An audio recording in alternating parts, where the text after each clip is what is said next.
As long as there's been clubs, there's been beefs, and it'll never stop. I'm Manny Mhm. Vitale from My Fight Our War, and I am chatting with Staxx.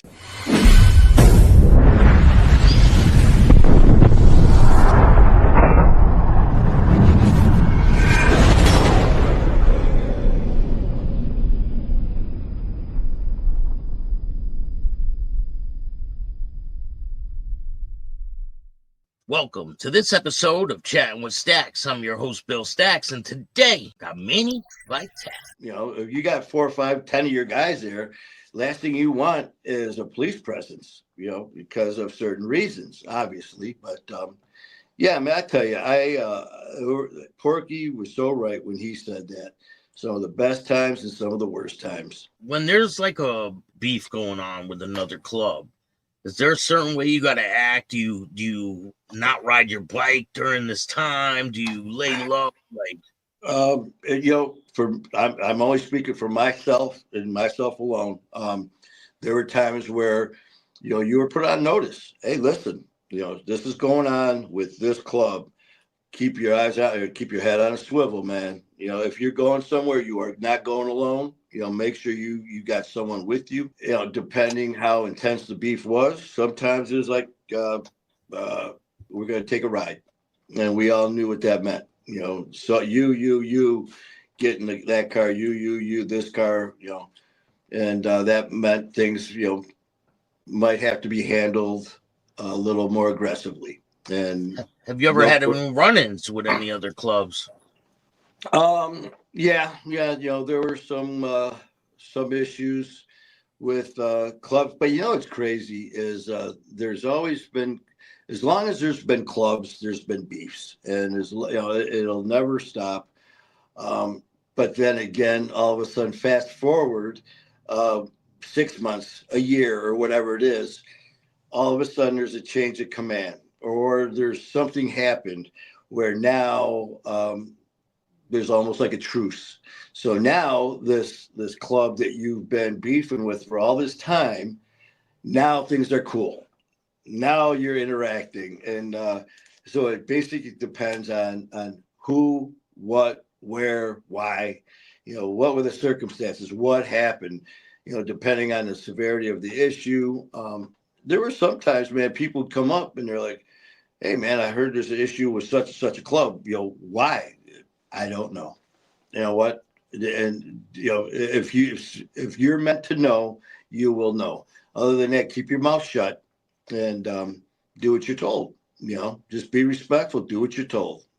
I think a lot of people don't know why a lot of problems are started or keep going. A lot of people have no clue. They just inherit the problem. It's almost like that. You're born into it, man. Just like, and the thing is, you might even ask somebody, well, what do you got against them? Well, fucked up. They ride with so and so. Okay. Well, that they ride with. So you hate that motherfucker right there because of what he's wearing. Yep. Could be if he didn't have that on and you didn't know who he was. You two might be tight as brothers, but Yeah. that's just all. That's. But when you look at it, that's no different than a family. I mean, you might. I'll never forget a buddy of mine. He goes, family ain't shit, man. If you're blood family, that just means you're a relative. You're related. You're a relative of that person. Doesn't mean you're family. And I'm like, what do you mean? He goes, I got guys that I've known my whole life who are not blood related, but that would die for me. That would be there in a snap of the finger. I've got people who are my blood relations who have stabbed me in the back, who have talked about me, who have set me up and done some badass shit and that's just, that's a fact of life, man. That just because, hey, that's my uncle, that's my cousin, that's my brother. I mean, we've seen it, where, your own family members turn on you. And, you just gotta be smart, man. And, you could be the smartest guy in the world in your class and all that shit, but you gotta have street smart. And I mean, that shit, man, with that. And I got to jump back and when you're on the show, that awesome book that you are in, pretty much sums it up. Yeah. Know, know your role, man, and don't fucking walk into a place thinking that you know it all, because you're gonna wind up learning the hard way that you don't. And the best thing for you is keep your mouth shut. Don't get caught up in a trick bag with someone saying, "Hey, hey, Bill, that motherfucker over there, he's a piece of shit, isn't he?" Yeah, man. Yeah, that I motherfucker. got caught Oh, up like that with a cop, with a CO in prison did that to me. see what I mean? I mean, it's just you get that, they throw that bait, and they catch you Yeah. at that right time, man. Someone's trying to put you in a jam. It happens all the time. It happens all the fucking time, man. And like I said, for me, and then you throw drinking, you throw drugs on there to help you blur that thinking of yours. Hell, it damn near killed me. I mean, I I've been very blessed. I mean, survived this, the stabbing, the shooting. My appendix burst. I got a cut me from my elbow all the way up. I went in for a procedure at the hospital and ended up getting sepsis. I had another surgical procedure, both Damn. lungs filled with blood, and so there's like 4 times I should have been dead. But the big one was 5 years ago, man. Y'all, you hear people say you're lucky. You've been blessed. I've been blessed so much, man, because 5 years ago, my drinking and drugs were so out of control. Um, just a Reader Digest version, man. I mean, all of a sudden, friend came over one day, looked at me. She goes, "Your eyes are yellow." Yeah, my eyes are yellow, Jaundice. man. So I knew Jaundice. what was going on. Oh man. And just to kind of jump back real quick, I know we've been on for a bit, but I just got That's all right. something sitting there. My brother Jerry, who I love like my blood brother. I just love Jerry, who's no longer with us. I've met him in fourth grade when I went to a new school. Met Jerry. We were best of friends. Grew up together, all through grade school, junior high, high school, the years after. We went through everything together. That was my brother. And we all drank. We all did our shit. And me and him were attached at the hip. And as we got older, of course, things, with our work and schedules, we didn't see each other a lot. Jerry was drinking big time, man. I mean, Jägermeister by the bottle. I mean, he would have, Jerry eyes. He'd be sitting there at the bar drinking, and he'd be all laughing, goofy eyes. And then all of a sudden, he'd get that stare like, "What are you looking at? That motherfucker staring at me, man." I go, "Well, you're glaring at him." Next, he was on to fight. And then all of a sudden, he tried to open his eyes with his eyebrows. He'd be like, he'd be so hammered.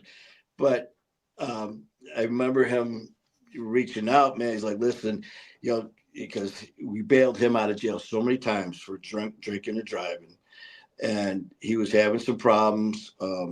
And I get a phone call one day from our buddy, one of our friends. He goes, "Jerry's in rough shape." I haven't seen him in about a month and a half or so because of work and stuff. I get over there, I go into his basement. There he sits in the dark. And I walk up, man, and his stomach was all kind of big. He was always a big guy. And I turn the light on. "Jerry, your eyes are yellow, dude. We got to get you to the hospital." He's like, "Fuck that. I'll be all right." Well, this went on for a couple days. I get another call from a friend who was over there. So, "You got to get over here." I get back over there, and his ankles were huge. His stomach was huge. Now he's yellow. And my buddy's like, "Tell him what else is going on." He goes, "I'm pissing blood. I'm shitting blood. We got to get you to the hospital." Now he's not even talking, making sense. So Yeah. he finally agrees. We take him to the hospital. By this time, he is a mess. Uh, he had me taking care of decisions because there were issues with the family. So the doctors would talk to me. They pulled me out in the hall after examining him. And the young girl, she's like shaking her head. I go, "So what's up?" She goes, "There's nothing we could do." She goes, "Everything's shut down. And, he's got less than a week or two. He's going to be dead from drinking. All of his organs are going to shut down." I end up going in there. And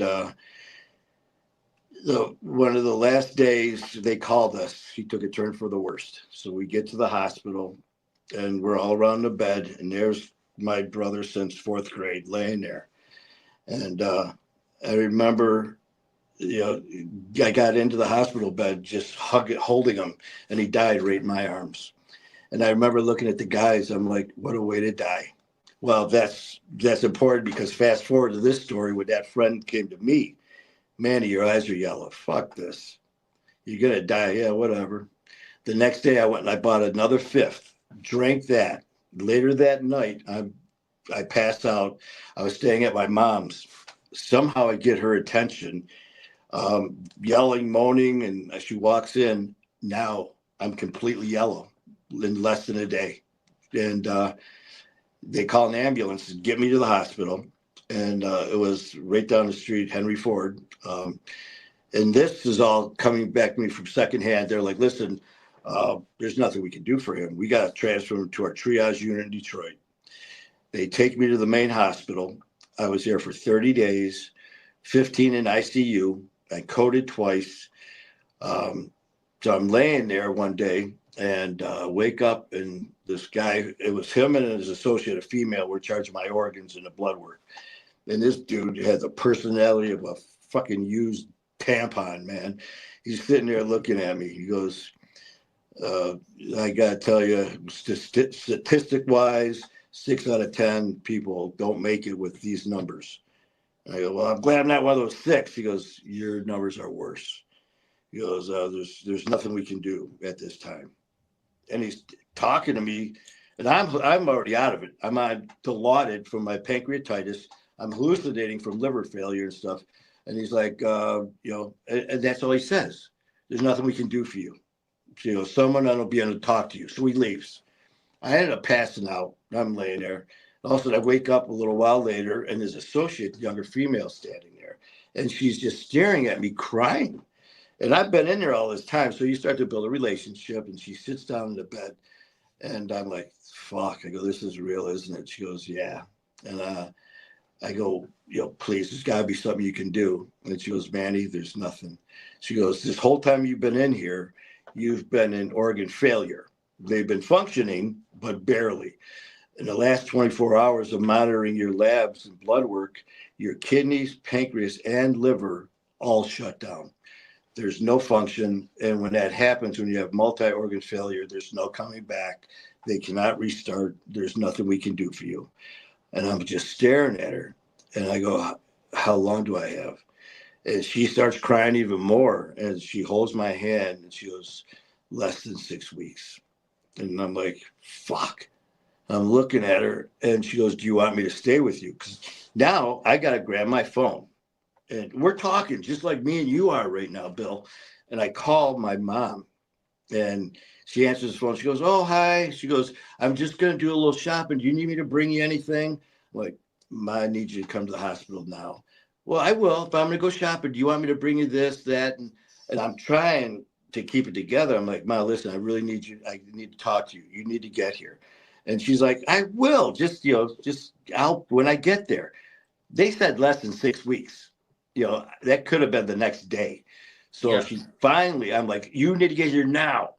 So she shows up with some family members, her sister and a friend of mine. And I'm thinking, how do you tell your loved one this? And I'm thinking about this as they're driving. I'm like, so all I did, they walk in and I remember staring at them. And then I just said, I'm sorry, but I got to leave you.